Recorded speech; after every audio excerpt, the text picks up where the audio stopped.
ఇప్పుడే country delight యాప్ని download చేసుకోండి. Download the country delight app now. Big boss కి సెలెక్ట్ అయిన వాయిస్ కూడా మీదే కదా? అవును, రోషన్. చెప్పండి బిగ్ బాస్. బిగ్ బాస్ మీకు స్వాగతం తెలియజేస్తున్నాను. Thank you. మెగాస్టార్ చిరంజీవి గారిని ఎస్, ఎప్పుడు కలిశారు, ఎలా కలిశారు? I think 2 years back big Boss, Sye Raa Narasimha Reddy release తర్వాత. ఒకవేళ మనమైతే ఇలా ప్రజెంట్ చేస్తాం. ఓకే, సో ఆ విధంగా ఉంటుంది అనమాట. సో అది బిగ్ బాస్ వాయిస్ విన్నప్పుడల్లా అనిపిస్తుంది, అరే మనం చెప్పాల్సింది ఇది అని చెప్పేసి. నేనే ఒక రేడియో చెప్తారు కదా, హలో 93.5. హాయ్, హలో, నమస్తే, good morning Hyderabad. You are tuning to super hits 93.5 red FM. This is your మామా Mahesh. You are tuning to super hits 93.5 red. వినండి వినండి ఉల్లాసంగా వచ్చారు. వినండి, నేను మీ మామా మహేష్. మా టీవీతో చాలా అనుబంధం ఉంది మీకు. బట్ మా టీవీకి ఫస్ట్ బిగ్ బాస్ కి సెలెక్ట్ అయిన వాయిస్ కూడా మీదే కదా? అవునండి, అవును. అనివార్య కారణాల వల్ల వెళ్ళలేకపోయాను. యాక్చువల్గా ఏమిందంటే బిగ్ బాస్ సెలెక్షన్స్ జరుగుతున్నాయండి శబ్దాలయ స్టూడియోలో. వెళ్ళిన తర్వాత వాళ్ళు ఇచ్చిన దానికి మీరు ఇచ్చిన వాయిస్ ఏంటి అసలుకి?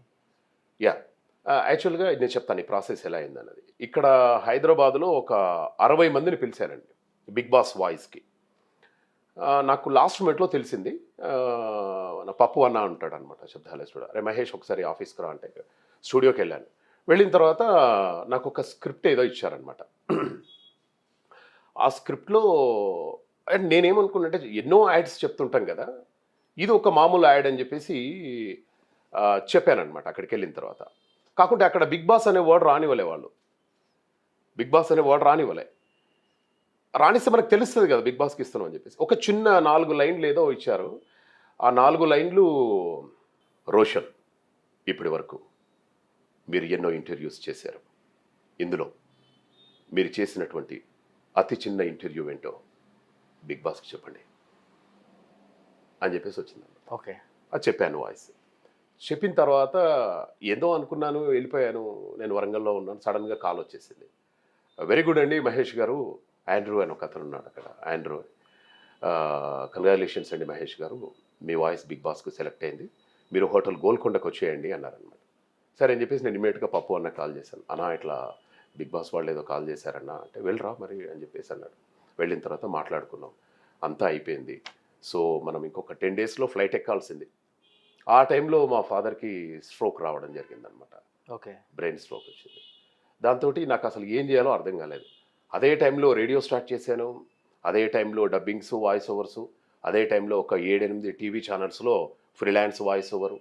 నాన్నకి పరిస్థితి మళ్ళీ అక్కడ లోనావాలాలో 120 days ఉండాలి. 150 days అంటే ఆల్మోస్ట్ 4 months అక్కడ ఉండాలి. ఇది మన వల్ల అయ్యే కాదు అని చెప్పేసి బాగా ఆలోచించాను నేను. ఎందుకంటే ఇది చాలా గ్రేట్ ఆపర్చునిటీ లైఫ్లో. ఇప్పుడు బిగ్ బాస్కి మనం వాయిస్ ఇవ్వడం అంటే అది మామూలు విషయం కాదు.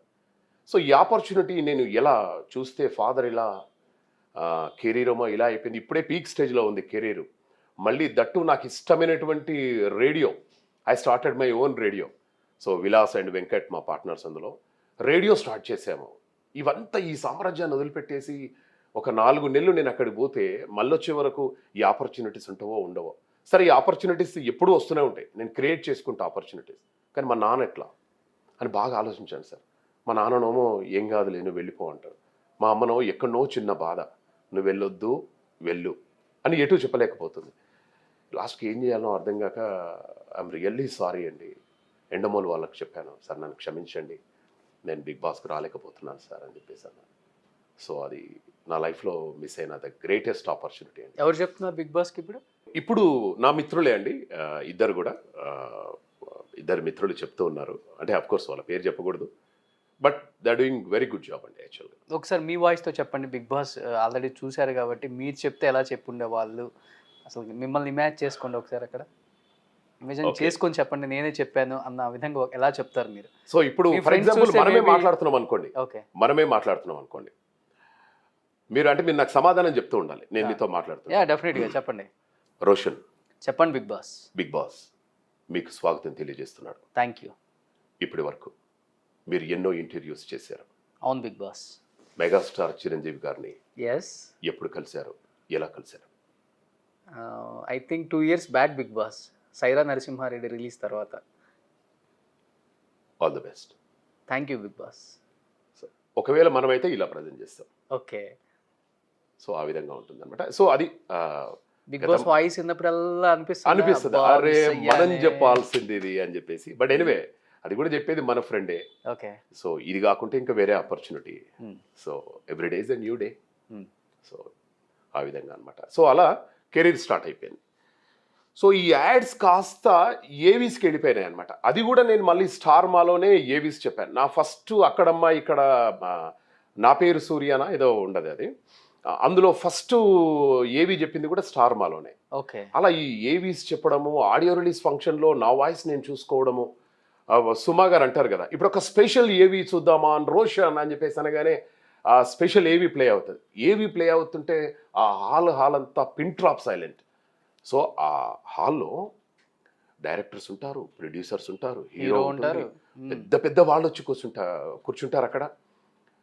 సో అప్పుడు మనం కాస్త జాగ్రత్తగా మన స్టైల్, మన మాడ్యులేషన్ ఇవన్నీ కూడా చాలా జాగ్రత్తగా చెప్పాల్సి ఉంటుంది. జస్ట్ లైక్ మనం ఒక యాంకర్స్ మీ అక్కడ. సో అట్లా నేను ఆల్మోస్ట్ 1000 ఏవీస్ చెప్పానండి, 2000 ఏవీస్ చెప్పుంటాను. ఇప్పుడు ఎఫ్ఎం సార్ రన్ చేస్తున్నారా? అది నా డ్రీమ్ సార్ యాక్చువల్గా. ఓకే. నేను ఫస్ట్ 93.5 రెడ్ ఎఫ్ఎంలో ఒక 5 years చేశాను సార్. చేసిన తర్వాత నేనే ఒక రేడియో చెప్తారు కదా, హలో 93.5. హాయ్ హలో నమస్తే good morning Hyderabad, you are tuning to super hits 93.5 red FM. This is your మామా Mahesh. Hey mamas and mamis. బాగా బలంగా ఉన్న రాముణ్ణి బలరామ్ అంటారు, కానీ బాగా బలహీనంగా ఉన్న రాముణ్ణి ఏమంటారో తెలుసా? నాకు తెలుసు. బాగా బలహీనంగా ఉన్నటువంటి రాముని విక్రమ్ అని చెప్పేసి అంటారు. 3 వారాలు వీక్ గా ఉన్న రాముని ఏమంటారో తెలుసా? త్రివిక్రమ్ అంటారు.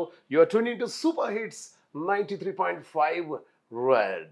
వినండి ఉల్లాసంగా వినండి నేను మీ మామ మహేష్. అట్లా. సో అట్లా జోక్స్ అవి ఇవి అట్లా. కానీ నాకు ఒకటే ఒక రేడియో పెట్టాలనుకున్నాను సార్, రేడియో జాకీ చేసి. ఒక రేడియో అనేది ఒక వ్యసనం సార్ యాక్చువల్గా. ఒకసారి మనం రేడియోకి అలవాటు అయిపోయి కాలర్స్ తోటి ఇంటరాక్షన్, అసలు యాక్చువల్గా మీరు ఈ షోలో మీరు కాలర్స్ కనుక తీసుకున్నది ఉంటే అసలు కొన్ని వేల కాల్స్ వచ్చేది ఈరోజు మీకు. ఓకే. సో అట్లా నేను I started my own radio, Telugu NRI radio. Vilas అని నా బావగారు ఉన్నారు, వెంకట్ అని మా బావ. సో వాళ్ళందరూ సపోర్ట్ చేశారు. అందరి సపోర్ట్ తోటి ఇప్పుడు తెలుగు ఎన్ఆర్ఐ రేడియోని స్టార్ట్ చేశాము. 95 దేశాలకు టెలికాస్ట్ అవుతుంది సార్. అది సూపర్. 120 మంది ఆర్జేస్, 24/7 ఒక డ్రీమ్ ఫిల్ఫిల్ అయిపోయింది. కానీ కొంత ఫైనాన్షియల్గా ఇంకా స్ట్రగుల్ అవుతున్నాను ఆ రేడియో నడిపించడానికి. అంటే ఇప్పుడు హైదరాబాద్లో మనం ఏం మాట్లాడామో అమెరికాలో అదే వినబడుతుంది, హైదరాబాద్లో మనం ఏం మాట్లాడామో సౌత్ ఆఫ్రికాలో అదే వినబడుతుంది. Wear ever you go in the world, anywhere any device. So అట్లా ఒక రేడియో స్టార్ట్ చేశాను. రేడియో బాగా నడుస్తుంది, కెరీర్ కూడా బాగుంది సార్. అంటే ఇంకా పెళ్లి కష్టపడి పెళ్లి ఒకటే ఉంది సార్. ఆ పెళ్లికి డెఫినెట్గా మన మీరు అండ్ మన కురు అంతా కూడా డెఫినెట్గా రావాలి. పిలిస్తే సార్ మిమ్మల్ని కూడా ఎలా ఉంటాం sir? Love marriage arranged marriage? మామా వాయిస్ నచ్చి ఇష్టపడిన అమ్మాయిలు ఎంతో మంది ఉంటారు కదా. మోస్ట్లీ లవ్ అంటే లవ్ లో ఉన్నారు ఆల్రెడీ, అంతే కదా? తను డబ్బింగ్ ఆర్టిస్ట్. లవ్ లో ఉంటేనే కదా సార్ ఇంత హాయిగా ఇంత ఆనందంగా నవ్వుతూ ఉంటాము. లవ్ లో లేకుండా లవ్ మ్యారేజ్ ఉన్నాం అనుకో, డబ్బింగ్ కూడా సరిగా చెప్పలేము, ఏదో ఒకటి సరేలే అని చెప్పేసి అలా కాదు. డబ్బింగ్ ఆర్టిస్టా లేకపోతే బయట వాళ్ళు బయట డబ్బింగ్ రాదు అసలు. అట్లా ఇంతమందికి డబ్బింగ్ చెప్పారు కదా మామ మహేష్ గారు. సో ఇంక వీళ్ళకి చెప్పలేదు, సో డబ్బింగ్ కెరీర్లో నాకు కొంచెం లైఫ్లో ఫుల్ఫిల్ అవ్వలేదు, వీళ్ళకి చెప్తే బాగుండు అని ఎవరు ఉన్నారు బ్యాలెన్స్? ఇంకా ఉన్నారు సార్, సోను సూద్ ఉన్నారండి. ఓకే. అంటే అంతకంటే ముందు సోను సూద్కి చిన్న చిన్న ట్రాక్స్ ఏవో చెప్పాను, కానీ రియల్గా చెప్పలేదు. ఇప్పుడు ఆయన చేసే మంచి మంచి కార్యక్రమాలు ఉన్నాయి కదా, ఆయన మీద ఒక మంచి ఇంప్రెషన్ ఉంది నాకు. అరే అటువంటి వాళ్ళకి చెప్పాలి అనే ఉంది. బట్ ఇది ఫీల్డ్ ఎలా ఉంటుంది సార్ అంటే, I knew Born baby, just 7 years నా కెరీర్ స్టార్ట్ చేసి. ఈ 7 yearsలో లాక్డౌన్ 2 years పోయింది. అంటే 5 yearsలో నేను ఒక 700 సినిమాలు, కొన్ని వేల యాడ్స్, అలాగే కొన్ని వేల ఏవీస్, ఇవన్నీ చెప్పుకొని అంతో ఇంతో మా గురుగారు బ్లెస్సింగ్స్ కానివ్వండి, మా అమ్మా నాన్నల విషెస్ కానివ్వండి, ఈ ఫీల్డ్లో మంచిగా సెటిల్ అయ్యాను సార్. ఇంకా నేను ఎప్పుడు కూడా every day is the new day. ఇప్పుడు మీరు అడిగారు మహేష్ గారు which is your best dubbing అండి అని చెప్పేసి అన్నారు అనుకోండి, మై నెక్స్ట్ డబ్బింగ్ అండి అని అంటుంటాను. అంతే, ఇదంతా మర్చిపోతాం మనం. రేపు వచ్చే ఆపర్చునిటీని ఇంకా ఎలా బెస్ట్ అవుట్పుట్ ఇవ్వాలి అని చెప్పేసి ఒక వాయిస్ నమ్ముకొని ఏమి లేదు సార్, మనకు డబ్బులు లేవు, ఏం లేవు. ఓన్ హౌస్ కొనుక్కున్నారు? యా, మరి మీ అంతటా మీరు 5 years లో ఓన్ హౌస్ కనుక్కున్నారంటే గ్రేట్ అచీవ్మెంట్ కదా. 2 ఫ్లాట్లు కొన్నాడు సార్, ఒకటి కాదు. ఎక్కడెక్కడండి ఏరియాస్? అట్లా. సో అంటే కేవలం ఒక వాయిస్ మీదనే, అంటే దేని మీద మనకు నమ్మకం ఉండాలి సార్. ఫస్ట్ నమ్మకం లేని పని ఏది కూడా చేయకూడదు సార్. వాయిస్ అంటే ఇష్టం, దీని మీద నమ్మకం ఉంది, నేను రాణించగలను అనే ఒక బర్నింగ్ డిజైర్ ఉంది నాలోన. ఇప్పుడు ఇన్ని మూవీస్ చెప్పాను కదా, ఓకే మర్చిపోతాను వీటిని, రేపు ఏం చెప్పాలి, వచ్చిన ఆపర్చునిటీస్ని గ్రాప్ చేసుకుంటూ వెళ్ళిపోవడమే. ఒక్కొక్కసారి వాయిస్ సెలెక్ట్ అవుతుంది ఒక విలన్కి, ఒకటి సెలెక్ట్ కాదు, నో ప్రాబ్లం. బిగ్ బాస్ పోయింది, నో ప్రాబ్లం, రేపు ఇంకేదో ఉంది నా కోసం అని రేపటికి భవిష్యత్తుకి నేను ప్రణాళికలు వేసుకునేవాడిని సార్. గతం నేను ఎప్పుడు పట్టించుకోను, అలా ఏదో ముందుకు సాగుతున్నాను సార్. సూపర్, నిజంగా so happy sir. I'm really so happy today sir. So అంటే లైఫ్లో ఏదో సాధించాలని ఎక్కడి నుంచో వచ్చి 5 yearsలో అంటే గ్రాడ్యువల్గా ఇంత మీరు పెరుగుతూ అట్ ది సేమ్ టైం మీ కెరీర్ని కూడా బిల్డ్ చేసుకుంటూ వచ్చారు కదా సార్. చూడండి, డబ్బింగ్ చెప్పి 2 ఫ్లాట్లు కొనేసారు హైదరాబాద్లో. ఇంకొక 5 years డబ్బింగ్ చెప్తే బట్ నాకు ఇందులో నాకు చాలా సహకరించారండి. నాకు డబ్బింగ్ ఇన్ఛార్జ్లో నాకు వాయిస్ చెప్పించేవాళ్ళు, పెద్ద పెద్ద మల్టీనేషనల్ కంపెనీస్ వాళ్ళ సపోర్టు, మా అమ్మ నాన్న బ్లెస్సింగ్స్, మా బంధువులు, నా ఫ్రెండ్స్, ఎప్పటికప్పుడు నాకు వాళ్ళందరి కోఆపరేషన్, మీలాంటి వాళ్ళ బ్లెస్సింగ్స్. అంటే ఇప్పటివరకు నేను ఎక్కడ ఇంటర్వ్యూ చేయలేదండి, యాక్చువల్గా చేయాలని నేను కూడా ఎప్పుడు అనిపించలేదు. బట్ ఎందుకో లేకుండే, బట్ ఎందుకో నాకు హ్యాపీ అనిపించేసింది మీ దగ్గర నుండి కాల్ రాగానే. సరే హ్యాపీగా, ఎప్పుడు కనబడలే కదా మనం కూడా కనబడదాం ఒక్కసారి అని చెప్పేసి. సో అది sir. So super sir. So dubbing ఆర్టిస్ట్లకి మీ వాయిసే ఆస్తి, అవునండి, ప్రాపర్టీ, పెద్ద ప్రాపర్టీ ఇదే. అసెట్ అంటే ఏమైనా ఉందంటే డబ్బింగ్ ఆర్టిస్ట్లకి. అవునండి అవును. బట్ వాయిస్ను మాత్రం ఇక్కడ నుంచి మిగతాది ఏమన్నా తీసేసుకోండి అండి అన్నట్లుగా ఉంటారు. అంతే. థ్యాంక్ యూ సో మచ్ మామ మహేష్ గారు. Thank you so much. మీలాంటి డిఫరెంట్ గెస్ట్ని ఆడియన్స్కి చూపించాలన్నదే నా చిన్న తప్పకుండా ప్రయత్నం. ఇట్లాంటివన్నీ చేస్తూ ఉంటాను అప్పుడప్పుడు. And I'm very happy to see you here. And మీ లైఫ్లో ఇంకా మంచి మంచి ఆర్టిస్టులకు డబ్బింగ్ చెప్పాలి, అట్ ది సేమ్ టైం మీకు ఎంతో ఇష్టమైన సోను సూద్ గారికి కూడా డబ్బింగ్ చెప్పాలి. అండ్ నెక్స్ట్ నేను డబ్బింగ్ చేసేటప్పటికి మీరు సోను సూద్ గారికి డబ్ చేసి ఉండాలి. డెఫినెట్గా. ఓకే, డెఫినెట్గా మరిన్ని సక్సెస్ స్టోరీస్ తోటి. ఇంతకుముందే చెప్పాను కదా, మీ బెస్ట్ డబ్బింగ్ ఏంటి అంటే మై నెక్స్ట్ డబ్బింగ్ అని చెప్పేసి. డెఫినెట్గా మరిన్ని సక్సెస్ స్టోరీస్ తోటి మళ్ళీ ఒకసారి కలిసే ప్రయత్నం చేస్తాను. అండ్ అలాగే ఈ అవకాశం నాకు ఇచ్చినటువంటి సుమన్ టీవీ, ఇది మన TV. Thank you so much.